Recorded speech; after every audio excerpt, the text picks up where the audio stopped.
Obrigado por estarmos juntos aqui na leitura da Bíblia. Nesta primeira semana, estamos lendo algumas partes da Bíblia por inteiro e já vou explicar por quê. Quando abrimos aqui a Bíblia, por exemplo, a minha tem 952 páginas. Em média, essa é uma letrinha pequena, as Bíblias têm 1.250 páginas. Em termos de capítulos, são 1.189. Em número de versículos, são 31.000, estou aqui arredondando, que se desenvolvem ao longo de 3,5 milhões de letras. É muita coisa. Sim e não. Não, porque não esgotou tudo que Deus quis nos dizer, podemos afirmar. Sim, porque apesar de estar desenvolvida a Bíblia ao longo de 66 livros, todos esses capítulos, versículos, palavras e letras que eu mencionei, há um plano nessa Bíblia, plano da salvação. Por isso, nessa semana, nós vamos ler os seguintes textos que eu vou mencionar e você vai ver aí na sua tela e está aqui no nosso guia impresso ou digital. Vamos ler. Primeiramente, Salmo 19. No mesmo dia, os capítulos 1, 2 e 3 de Gênesis. Depois, vamos ler os capítulos de Gênesis de 11, 27 até o 12, 1, que contam a chamada de Abraão. Tudo tem uma explicação. O Salmo 1 e Gênesis 1, 3 nos falam da criação. O Salmo 1 é um poema de exaltação ao Deus Criador e a toda a obra da criação. Temos aqui um lindo versículo, céus manifestam a glória de Deus, tem até uma música lindíssima do César Herbert Lopes, termina assim: as palavras dos meus lábios e o meditar do meu coração sejam agradáveis na tua presença, Senhor, rocha minha e redentor meu. Aí depois vamos para a narrativa da criação, Gênesis 1, 2 e 3. Em seguida, segundo o plano salvador de Deus, vamos conhecer a história de Abraão, como ele estava, como foi a sua chamada, como foi a sua resposta e o que ele então fez. E aí, lemos Êxodo 20, porque Êxodo 20 nos traz os 10 mandamentos, tudo aquilo que precisamos para ser felizes dentro do grande plano da salvação. Em seguida, nós vamos ler o livro de Atos, capítulo 7. Mas por que Atos, capítulo 7? Porque ali, lembram-se, pouco antes de ser apedrejado, Estevão contou toda a história do Antigo Testamento. É um resumão. Esse resumão é mais resumido ainda em Hebreus 11. Vamos ler Hebreus 11, que fala dos heróis da fé, aquela galeria desses grandes homens e mulheres de Deus. Aí nós vamos para Isaías 53. Você sabe, servo sofredor ali descrito, como viverá o Messias e como o Messias nos salvará.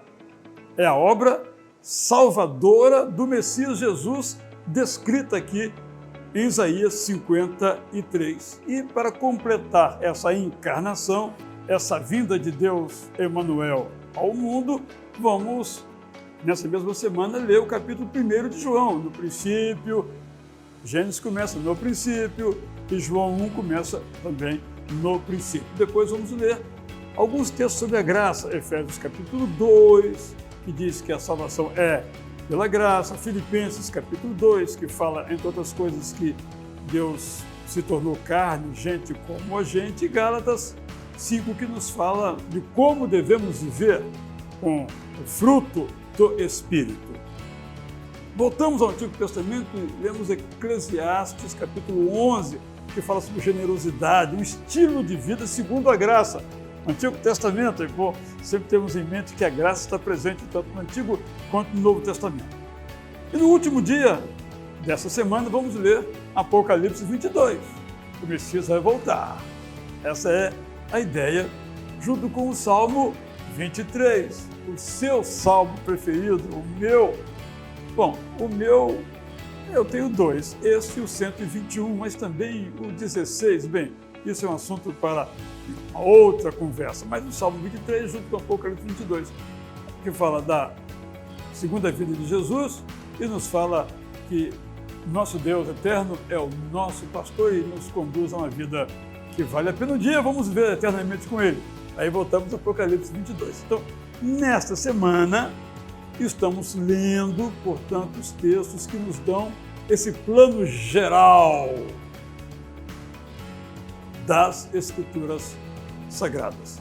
Da leitura dessa semana, faço então alguns destaques. Primeiramente, o Salmo 19, os céus proclamam a glória de Deus e o firmamento anuncia as obras das suas mãos. É uma narrativa poética da criação do mundo. Esse texto nos remete logo ao livro de Gênesis, que vou mencionar. Mas esse texto aqui, só para a gente lembrar, até o verso 6, ele descreve a criação. Mas no verso 7 até o verso final, ele fala da lei do Senhor, isto é, da palavra de Deus, daquelas regras que Deus nos deixou, mostrando como são perfeitas e como devemos lê-las e praticá-las para vivermos bem.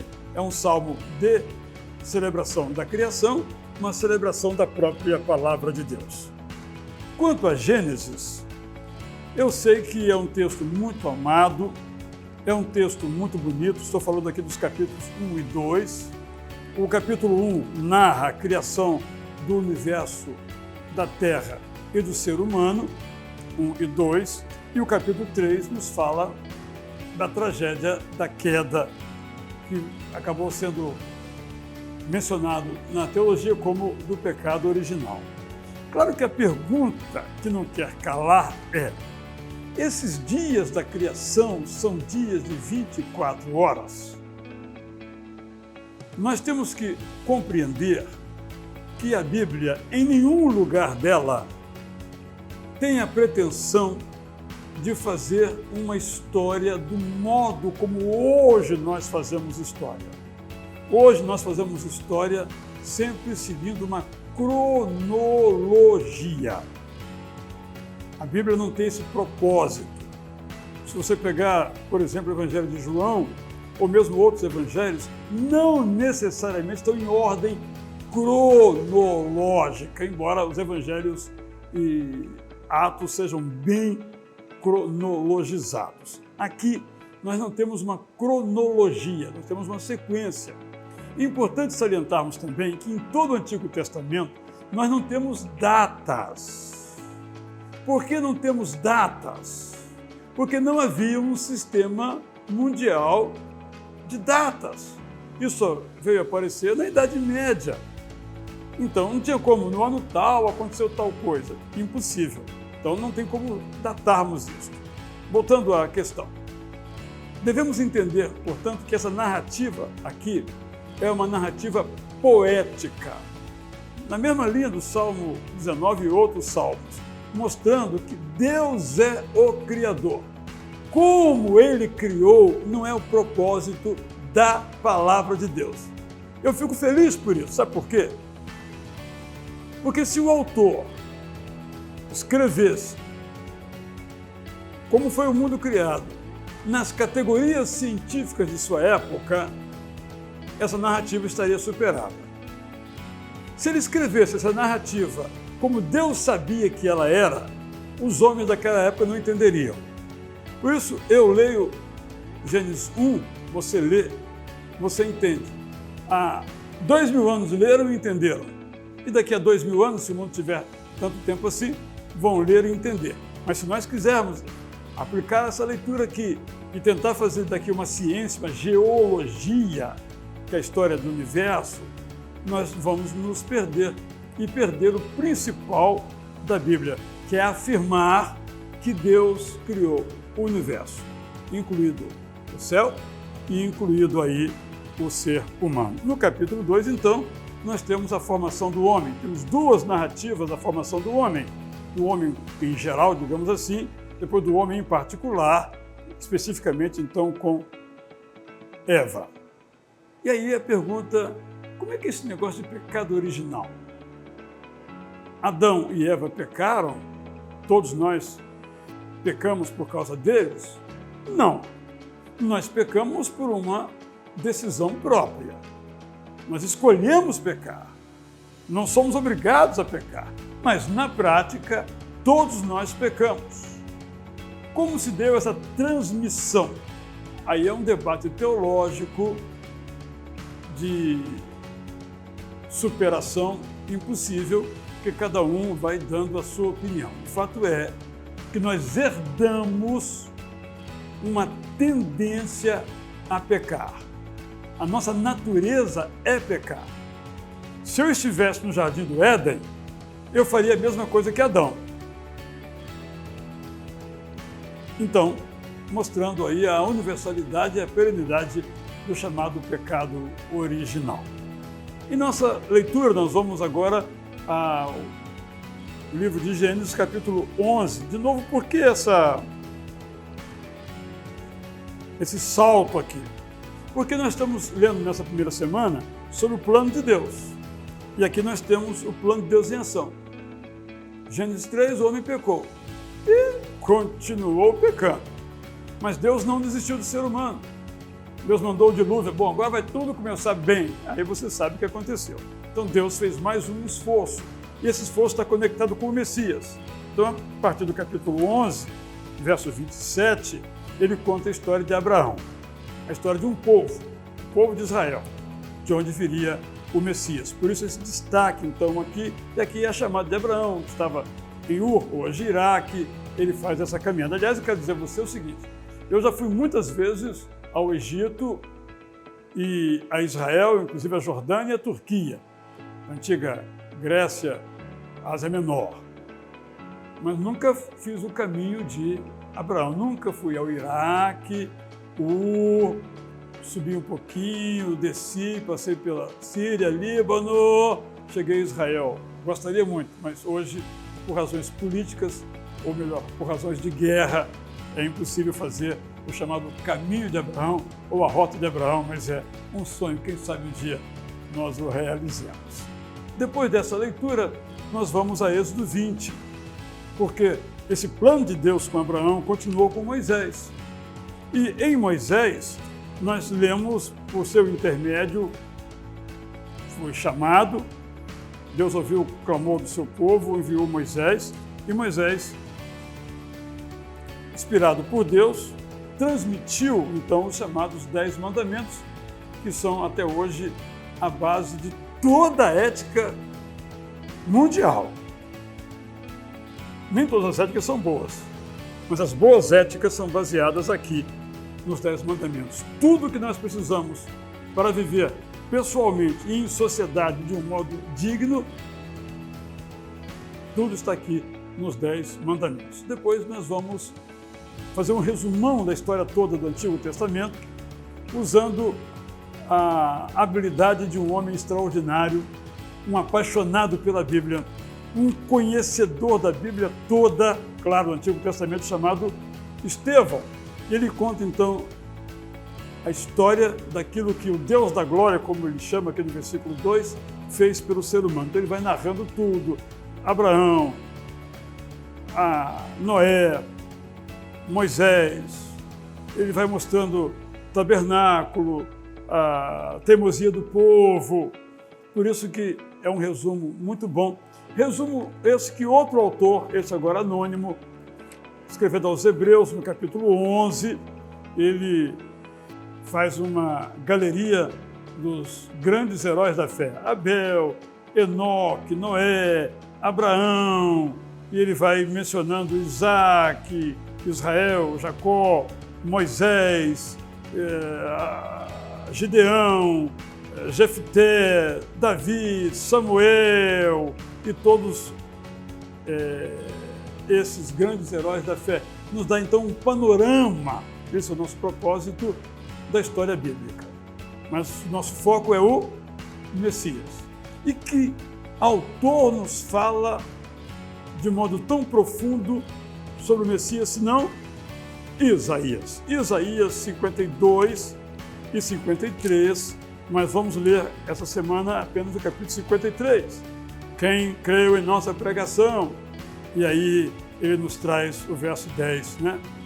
Ao Deus eterno agradou esmagá-lo, isto é, ao Messias, fazendo-o sofrer, e o conhecimento dele nos justificará, as iniquidades nossas sobre si ele levará. O poeta, profeta fala aqui para o futuro, mas para nós já é passado e presente. Esse Messias tomou sobre si as nossas enfermidades, de doenças e pecados, e as nossas dores, nossos sofrimentos, ele levou, carregou sobre si, e por nossa causa ele foi oprimido. É a história do Messias, que é contada nesses termos de cordeiro, de servo sofredor, pelo evangelista João, no capítulo 1, maravilhoso capítulo 1, totalmente poético, que nos remonta a Gênesis 1. No princípio era o Verbo, e o Verbo estava com Deus, e o Verbo era Deus. No princípio, Jesus já existia, podemos dizer assim, e temos aqui João Batista dizendo que Jesus é o Cordeiro que tira o pecado do mundo, que perdoa todos os homens. E agora, como viver? Então vamos a Efésios capítulo 2. Muitas coisas aprendemos em Efésios, mas aqui se encontra um dos textos mais importantes da Bíblia, versos 8, 9 e 10 do capítulo 2, onde nós lemos assim. Minha Bíblia que é uma folha bem fininha de se ajustar, mas diz assim, capítulo 2, né? Verso 8. Pela graça vocês são salvos mediante a fé. E isso não vem de vocês, é dom de Deus. Não de obras para que ninguém se glorie, pois somos feitura dele. Olha Gênesis 1, olha o Salmo 19. Criados em Cristo Jesus para boas obras, as quais Deus de antemão preparou para que andássemos nelas. Essas obras só são possíveis porque Deus se tornou homem. Aí, Filipenses capítulo 2, esse versículo maravilhoso que começa assim. Tenho entre vocês o mesmo modo de pensar de Cristo Jesus, que mesmo existindo na forma de Deus, não considerou ser igual a Deus algo que devia ser retido a qualquer custo, pelo contrário, se esvaziou, e o texto você sabe muito bem. Mas como viver isso? Gálatas capítulo 5, fruto do Espírito. Gálatas capítulo 5, só vou ler aqui 2 versículos basicamente, onde em nome da liberdade nós somos chamados a viver assim. Olha, as obras da carne são as seguintes, mas o fruto do Espírito, aí nós temos essa listinha aqui maravilhosa: amor, alegria, paz, longanimidade, benignidade, bondade, fidelidade, mansidão, domínio próprio. É assim que devemos viver. Isso implica em viver de um modo generoso. E para mim, por isso a seleção, um dos textos mais profundos, além de bonitos, sobre generosidade é Eclesiastes capítulo 11. Lança o seu pão sobre as águas, porque depois de muitos dias você o achará. Tem até um poema, acho que foi bonito, sobre esse capítulo 11 de Eclesiastes. Basta que você me peça ou leia o meu livro As Formas da Fé, que são de poemas. E aí nós chegamos ao final, lendo nessa semana Apocalipse 22. Ele termina dizendo assim: cedo venho. E a oração Maranata, ora vem Senhor Jesus. E encerramos bem inspiradamente no Salmo 23, que eu acho que sobre esse salmo eu não preciso dizer nada, mas vejo que os dois estão muito em conexão. Certamente cedo venho. E o salmo termina assim: eu gostaria de viver na casa de Deus eternamente, isto é, no céu. Então, boa leitura para você. Texto você certamente já leu, mas que vão dando este panorama do grande plano de Deus para nós. Eu fico por aqui, mas sei que vou me encontrar com você na próxima quinta-feira, quando formos ler todos esses textos em voz alta, e vou trazer de novo também para você algumas explicações, toda quinta-feira, 20 horas. Apaixonados pela Bíblia, eu sou Israel Belo de Azevedo. Você é apaixonado? Apaixonada pela Bíblia? Eu sou.